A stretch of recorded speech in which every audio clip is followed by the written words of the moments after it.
Hello and welcome to day 2, and today we're going to be looking at overwhelm. So overwhelm actually comes in numerous different ways. There's something really interesting that I read the other day, which is a study. It was done actually back in 2011 in the US. And according to this study, US citizens take in 5 times more information these days than they did back in 1986 when a similar study was conducted. And apparently it's the equivalent of 175 newspapers worth of information that your brain takes in every day. Don't ask me how they reached that conclusion and how that information was calculated. But it's not surprising, not staggering at all when you think about the fact that we have so much with social media, with just access to information the entire time. So our minds, even before you start thinking about the actual tasks that you're doing every day, about the job you're doing every day, about looking after your children, about looking after the house, about all of the things that you're doing, just that the mere things that your mind is taking in all the time needs to be continually processed. So the more information that we're taking on, the more tasks that we're doing, the more that our brain is having to go, at more and more speed to make sure that we continue to function. If you think about a PC or a laptop or whatever system you might use, every time you save, whatever piece of information you might be doing, at the very least, you're going to give a file name to your document. You're probably going to put it into a file, maybe even have some sub-files within that. It's just a way of organising information. Anyone who knows me will know that I'm terrible at closing down tabs on the computer. So I have about 1 million tabs open, and lo and behold, after a while, the old circle of death comes up, and the laptop crashes because it can't process. It gets to a limit where it just can't process anymore. So really, the human mind isn't that different, and there are things that we can do. Obviously, we're not going to shut our minds off to do the things that we need to do each day and the information we need to take in, but we can think about mind tools and ways of organising our mind to reduce overwhelm, to reduce the extra things that we're having to worry about each day. So if you've had a look at today's worksheet, you'll see it seems like the simplest thing in the world. But all it is working on the premise of 7, and you may have heard this before, but 7 for some reason is a number that the brain just seems to really like. People often say the 7's their lucky number.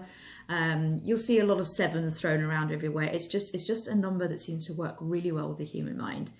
And for that reason, it's recommended that you try and give yourself 7 key tasks that you need to complete each day if you're feeling overwhelmed. So it may be that the night before, before you go to bed, you think, right, these are the 7 key things that I need to do. Yes, of course, you need to do more than 7 things in one day, but just prioritize the top 7.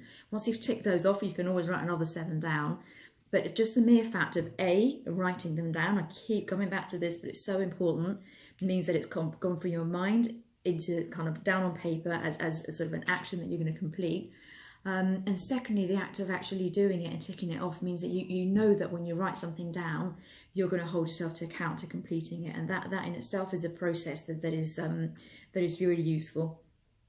And also it means that it can reduce that overwhelm, because sometimes you can think, I have so much to do, I don't even know where to start, and just that mindset of I don't know where to start, I don't know how to go with this, that creates stress. It floods your mind with negative hormones, and before you know it, you haven't actually got anything done because you're too busy stressing about where you're going to start. So just organising it and writing it down just helps to get everything from here down on paper. Even if you need to start by writing a list of 100 things that you need to do and just say, I'm going to pick the top 7. That's a great way of doing it. Another thing to do if you are feeling really, really overwhelmed one day is just to start diarising. Just take a notepad with you, and every task that you do, just write it down. If for example you're at home with the kids at the moment, it might be the laundry, unloading the dishwasher, making the beds, making the dinner, ordering the food, whatever it might be. Write them all down, and then what you can do is evaluate after 2 or 3 days and just think, okay, can I organise these tasks in a way that's more efficient? Maybe the laundry doesn't need to be done every day, I could just do it at the weekend. What can I delegate out? Can I get some help with some of these things? It's just a good way of taking things from your mind and actually being able to take the emotion out of it, and looking at it from on the cold hard facts of what do I need to do and how am I going to organise this better. But back to the worksheet, the way to do it is just try and think in advance of your 7 tasks that you can be doing each day, and anything that is causing you stress that you don't need to be doing, just think, is this the time to stop doing it? If it's something that's really stressing me out and I'm really not enjoying it, what is the value that it's bringing to my life? What is the value that it's bringing to my family? Is it something that can be cut out? Is it something that can be delegated or outsourced? Is it something somebody can help me with? If it's something that you absolutely do have to do, then again, it comes under that acceptance category, and then just think, okay, let me just get it done. And sometimes you may have heard of the phrase swallowing the frog. The best thing to do is do the tasks that you really don't want to do at the start of the day, so they're not hanging over you, because the worst thing you can have is a day when you've just got this niggling thing you just have to get done. The best thing you can do is just get it done first thing, and then it's done, it's out the way. If it's something that absolutely has to be done, it has to be done by you, then that's one effective way of doing it. So yeah, task and list writing is like the micro level, which starts with the goal setting, which is a whole different topic which I'm really passionate about, and then it's transformed my life since I started thinking about long-term visions and breaking it down into annual and quarterly, monthly goals down to sort of daily tasks, and I don't really know how I operated before that. Whole separate topic, and I'm happy to talk to anybody who would like to know more about that. But for now, it's about the overwhelm. It's about giving yourself a break, about knowing, take the analogy of the computer.